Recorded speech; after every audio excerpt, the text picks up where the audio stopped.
Magandang umaga, magandang tanghali at magandang gabi po sa inyo lahat. Ako po ulit ang inyong kaibigan, si Roy Cipolito mo mula po sa Kaibigan Network at sa Kaibigan Podcast. Dito po sa ating podcast na ito, uumpisahan ho natin ito tungkol po sa mga buhay-buhay natin sa abroad. Today, andito po tayo ngayon sa exposition place ng Stockholm, yung Stockholm Mässan. Ito po yung parang PICC World Trade Center natin dito. At wait, bakit mahal? Ito po itsurang ngayon ho ng Stockholm kasi maganda na siya ngayon dahil yung mag-autumn na. Autumn na siya ngayon. So, nag-iiba na ho yung mga dahon. Anyway, balik po tayo sa ating kwento. Today, magiging assistant chef po tayo ngayon dito po sa mga concessionaires dito po sa isang fair na hindi ko pa alam kung ano. Hindi ko rin alam kung ano lulutuin namin o kung ano ipe-prepare natin, pero syempre mag-iintay tayo ngayon. Syempre, I'm always 25 minutes early pala, para sa trabaho. So ayusin natin. Ito pa uniform to. At ito po, may pakape. Ayan po yung waiting room ng mga magtatrabaho ko dito. Libre kape. Medyo masarap naman. So mag-iintay tayo ng konti. At pagdating ng 10:30, may susundo sa amin dito. Kasi malaki po ito, parang exposition nga ito. Napakalaki nito, hektarya po ang laki. At para makaikot tayong ganyan. So, galito yan. Ewan ko ano man nakasulat. Street eats. Ewan ko ano yun, hamburger siguro ngayon or something. So, hindi naman po ganun kahirap yung trabaho. Pero syempre nakaka-stress minsan kasi pag maraming tao, mabilisan, lalo na pag lunch, medyo alam niyo na maraming tao. So marami siyang gagawin, marami ano. Tapos syempre yung mga ibang mong kasamahan, kailangan gawin nito, kailangan bilisan. Minsan may maglalakad ka, tatakbo, pero kasama yan sa appeal. Doon sa mga nagtatrabaho sa kitchen, saka something similar sa catering, ganyan. Ang nakaka-enjoy po dito yung camaraderie, yung pagkakaibigan po, kahit ma-stress, magulo, pero masaya. Iba yung katulad din yung sa ospital kasi ako may experience ako magtrabaho sa ospital. Ganun din po ang experience yung kumbaga mahaba oras, so kaya maraming ginagawa, may araw na mabilis, may araw na mabagal, pero rewarding. Yun naman po yan. So, ang maganda lang, parang magandang mindset po dito is yung kung nakakapagod siya, at least napapagod ka bayad. Hindi yung ginagawa natin to ng libre. Siyempre hindi naman. So doon sa mga kababayan natin na sa Pilipinas na nangangarap na magtrabaho sa abroad, wag ho kayong pag andito na kayo, wag ho kayong magrereklamo na mahirap ang mga trabaho o kaya maraming ginagawa o naaawa kayo sa sarili niyo kasi kung tutuusin natin at least doon sa mga legal na trabaho, ang ano po yan yung bayad naman eh.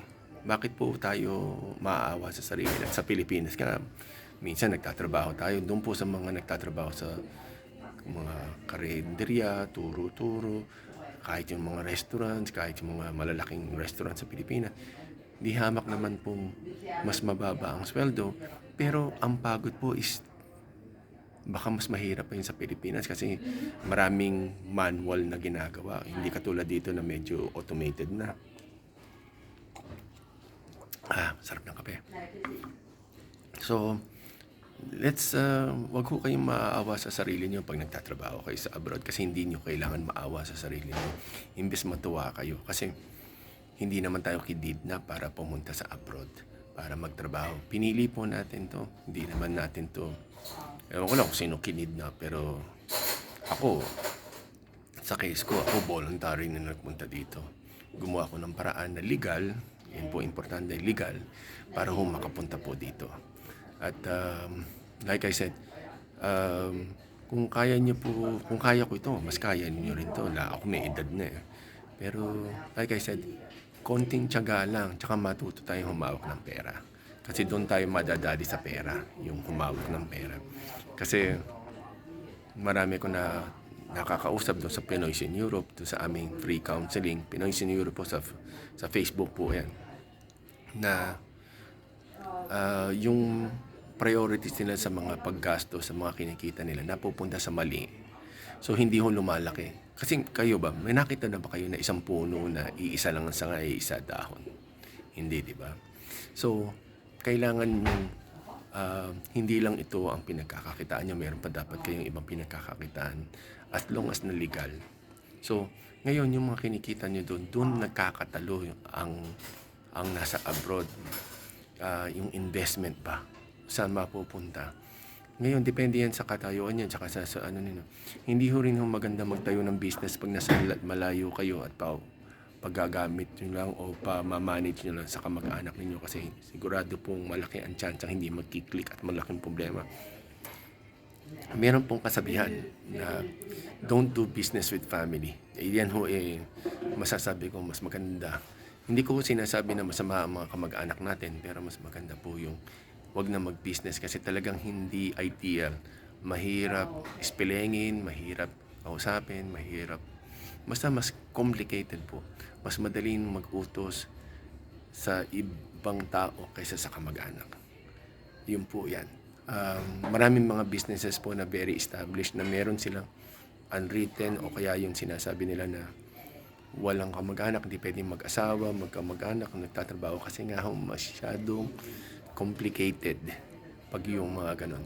So kung ako po sa inyo, kaya niyo po yun kasi it's working. It does work po yan, sinasabi ko sa inyo. Yung pong yaman po nung mga Ayala, mga Say, tsaka yung Kuyuto, yun sa Jollibee po yun. Kuyuto yata pa apelido nun, o Kuyentenko. Basta CEO ang umpisa nun po. Same rin po ng pagod natin. Pero nagkataon po na tama ang timing, tama yung kapital, kumbaga sakto lahat.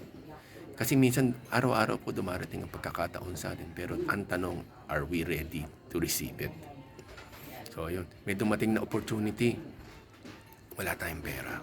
Nung nagkaroon tayo ng opportunity, wala tayong resume o kaya biodata o CV. Diba? Yun po yan eh. So, chance favors the prepared po yan. So again, huwag niyo pong kakalimutan. Sa susunod po natin, titingnan ko kung makakakuha ako ng mga videos po tungkol po sa aking pagtatrabahan po today. Pero as of now, I'm enjoying my coffee. At gusto ko pong batiin po si Mama Rene Salud. Ako maraming salamat po si Cassini, si Kat, si Elaine, tsaka po si Shai. Maraming salamat po yung mga ating mga super nice na mga beauty titleist na nakasama po natin sa Venice, Italy at Rome. So maraming salamat po. Magkita-kita tayo ulit kay AJ tsaka kay Dayo. Maraming salamat rin. Very good. Maraming kay Ma'am Laarnia rin po, kay Nes, kay Atea. Maraming salamat sa inyong lahat. Magkita-kita tayo doon. At ito po ulit ang inyong kaibigan, si Roy Sapolito mula po sa Kaibigan Podcast. Magkita-kita tayo po ulit.